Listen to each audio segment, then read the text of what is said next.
বাড়ির কাছে নতুন একটা ক্যাফে খুলেছে। তো কিছুদিন আগে আমি আর মা গেছিলাম সেই ক্যাফেতে। মায়ের সাথে খুব একটা যাওয়া হয় না ক্যাফেতে কখনোই, খুব একটা কেন, যাওয়াই হয় না, মাও যেতে চায় না।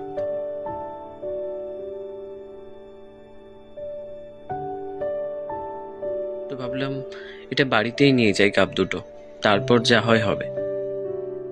তো আজ কিছুই কাজ পাচ্ছিলাম না, ভাবলাম এটাকেই রং করে একটু সাজাই, সাজিয়ে ঘরে রেখে দিই, দেখতেও ভালো লাগবে।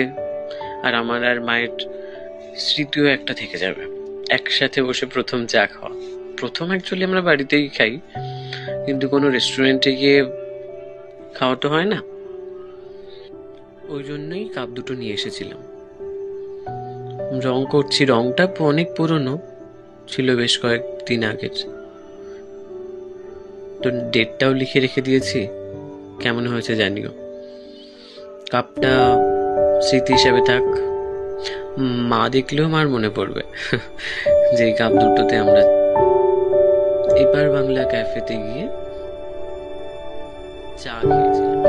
তুমিও চাইলে কিন্তু আসতে পারো এখানে চা খেতে, এটা খুব সুন্দর চা বানায়, বুঝলে।